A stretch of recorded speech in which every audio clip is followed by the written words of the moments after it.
everybody. Today we're going to be talking about Out of Sight. Yeah, Out of Sight. This is the one song that I was a little worried about talking about because I have no idea what it means. I wrote it.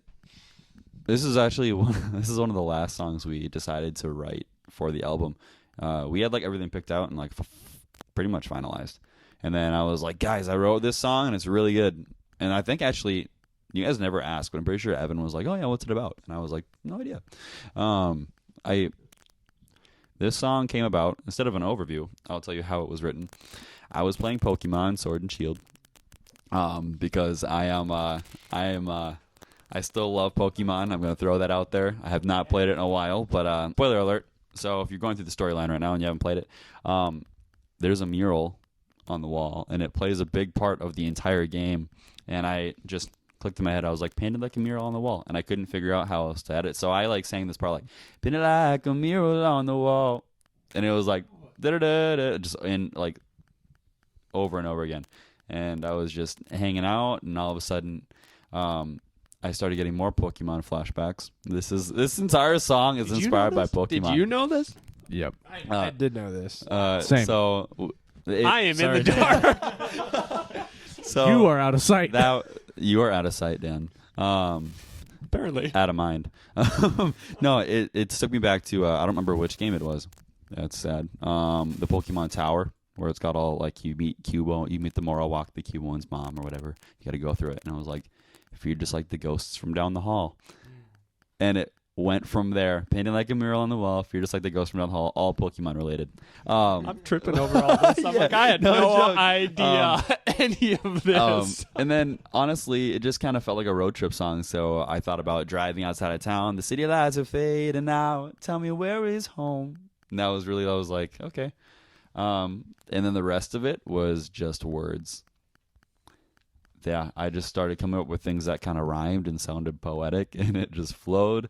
And then the chorus came, and I was like, I need a general theme. What does it sound like it's about? And I was like, well, it's kind of seems like it's about leaving to an extent, or like ghosts could be about. And I was trying to like figure out what I was writing about because I didn't even know. I was diagnosing myself at this point, like diagnosing the song lyrics, and I was like, I have no idea what I'm writing about. We should figure it out. And yeah, I was like, okay, well, it's kind of like it's about somebody that needs help and you're not there, or somebody that's like going a little crazy and you just don't want to be a part of it. Like, which is honestly kind of how I probably was writing this song, a little crazy and not knowing what I'm doing. So yeah, and that's how the chorus came about. And then the end part, I think I literally just didn't want to sing the chorus again, and I thought it'd be cool to have a chanty part. So that's where it's like, sorry love for calling in tardy. Nothing's worse than feeling like you're driving all alone down that road with no home in sight. It's just a reiteration of everything that I said before. It's almost the same words. It was the easiest song on the entire album for us to write, by far. I think that they can't actually be like poignant enough than just saying this is one of those songs that Jaden had, I think, mostly the chords figured out. 4 chords. And had all his like melody stuff figured out and just started playing it. And it's one of those songs where it didn't need anything outside of that. Like this could have been one of those like acoustic song, like acoustic guitar and Jaden singing kind of songs. And we all just kind of started playing for the most part. I think this was one of the very few songs where he presented it to all of us and we were all ready to start playing. As he's playing it, we're figuring out what key it's in, what kind of vibe we want to go for, and by the end of the song, we've played it through, and we go, okay, let's play it again now from the top. And we play it from the top, and we're like, okay, that's the song. Yeah. It was kind of like just a one, like that. It's like it was a one-take wonder for our, like, in some regard, in our rehearsal. Like, we played through it once, understood structurally parts, and it was like, oh, this could work. Let's start from the top, and let's put all those pieces together, and it was awesome.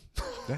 I think it's also important to say that I didn't write the bass part. That Jaden already had an idea for it, and then he brought it to me, and I was like, yeah, that sounds cool. And, I do like this little hammer-on, pull-off thing. Bum, ba-da-da, bum, bum.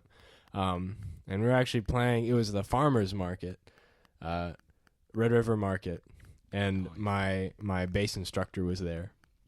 Shout out to Doug Neal. And we finished the set, and This I is went a over great to story. yeah, I went over to talk to him afterwards, and he was like, "Man, that was great, like awesome set."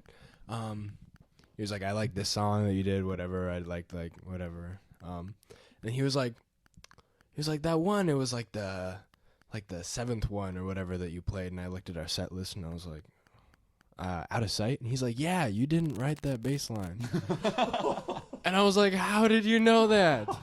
And he was like, "I know how you play. I know like what you would write, and that wasn't it." And I was like, "Yeah, that was." I was just dumbstruck because I was like, "How did you know that?" I think to go back to that bass part too, I don't think I even played it on bass. I just sent you a voice recording.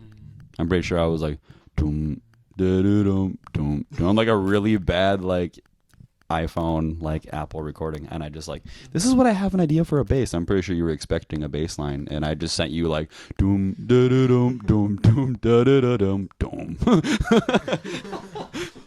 Not good. Oh yeah, okay, I got it. I'm vibing with that. I think actually for me on this song, when we were working on the drum part specifically, which again it just came together so fast and so easy. But what was going through my head was I was taking some inspiration from a drummer by the name of Aaron Sterling, who more recently has been known for drumming with John Mayer. I think John Mayer had just put out his Sob Rock album, or at least a few singles on that song. And some of that like style of playing that Aaron plays on those tracks is what inspired how I played on Out of Sight. And for anybody who knows Aaron Sterling, I mean, he's a no fluff, like cut the fluff, play it straight, lock it in, and then add a cool fill here and there. And he just executes so well on that stuff. So that was where the drum part came from. For me, Jaden hinted at this with his lyrical overview, but it was very much like a road trip kind of vibe that I was getting. Like, this is just the kind of song that you throw on, and the main thing that came to my mind was open desert with a open highway with no one else on it, an old car with the windows down. That's it. And so I wanted to kind of encapsulate that vibe, and so the main inspirations were things like the Eagles, and especially for me, I'm a huge fan. If you keen-eared listeners will know that this is the only song in the album with slide guitar on it. I love slide guitar very thoroughly, but I'm not good at it. I'm trying to be better, but I'm not good. And my main, like the best slide guitar music I know is the Bros Landreth. Joey Landreth, the guitarist and vocalist, is incredible, and they're my favorite band, and I'd been listening to them a bunch, obviously, during the entire time of my life, basically since this band's been around. And I when Jaden started playing it, I'm like, I can't think of anything to do, just normal, like just me without a slide trying to play this. I couldn't think of a single thing to play at all. And I was like, I just looked at my slide and I'm like, it's time. I get to shoot my shot, and I hope I don't screw it up. And so I just try to play I try to play a lot of Philly things in there with the slide, trying to bring out that character. And I have to say, probably, fun fact, my favorite moment on the entire album by far is when we're doing the large anthemic, all of us singing the "Sorry Love for Calling in," and it just gets bigger, and I just throw on the fuzz and I just start playing the guitar solo over all of it. It's probably my proudest moment as a guitar player on record by far. It doesn't matter. You can listen to all the other notes I play and all the other things, and none of them are right, but the entire slide solo at the end of Out of Sight is right. That's the only thing you're supposed to do at the end of that song. So that's my fun fact and inspiration behind Out of Sight. And your favorite part. And also, honestly, probably my favorite part too. I think when we got the take from Chris, and like it hit that part, I was like, I don't think I was there when you recorded guitar for this song, so I think it was like that was the first time I heard it, and I was like, holy smokes! I was like, no way. And no, it's just like, it was squealy, but in a good way, and it was like just dirty and gritty, and I wasn't expecting it, because honestly, in my head, I thought it was like just anthemic. Everyone's like singing this part, like was not ready for like some outrageous guitar solo over the top of it, and it just fit perfect. Like I couldn't have asked for anything more over it. Yeah. I love this song. It's just so easy to listen to. I think of all the songs, this is probably my It's probably my most streamed song, like of me streaming a song off the album. This is probably the one that I've racked the most streams up on. I have to say the same probably for me, even like, you know, I love all of the album, obviously, as you will hopefully have gathered from watching all of the episodes of us talking about them. But besides that point, even just the fact of, I don't know, it is such an easy listen, and I'm just so proud of how simple, digestible, and just well done it all is. Again, shout out to Chris, who produced the entire album, Dan's brother. It literally, he just did it justice entirely. The song is true to itself the entire time. It's really nice. Tor, do you have a favorite What are y'all part? looking at me for? Do you have a favorite part in this song, other than my awesome bass line? Or a hot That take. Yeah, Jaden's bass line was ending. just What's so your hot take, good. My favorite part, actually, Favorite part's when it's it is over. the ending. Yeah, it's actually when, it's not when it's over. It's the last section where it's kind of like that post chorus kind of outro sort of thing where everyone's singing, and that's the thing is that it's me and Jaden and Evan. And we've got this nice harmony going. And if you ever have the chance to see us live and like we're sound checking just vocals, that's what we do. We each sing that together, and it just fits so well. And it's happened in rehearsals where it's like, okay, let's just 3 sing this just to like get it nice and in tune. And it's like Evan's low note choices are so interesting that when we're singing it by itself, I'm like, does that fit? I'm like, I don't know if that fits.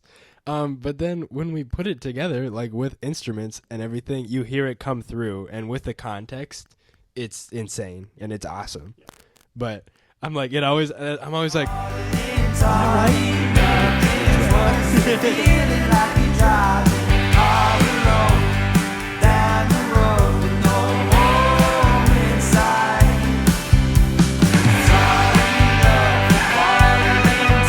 What's up, guys? We are Walking Phoenix. Thank you so much for checking us out here on Talking Phoenix Behind the Songs. you can follow us on social media and listen to our music on Spotify, Apple Music, or anywhere you listen to music. And if you enjoyed this video, be sure to watch all of our song stories from the American Dreams album on YouTube. Thanks again for watching. Make sure to like, comment, and subscribe. See you later.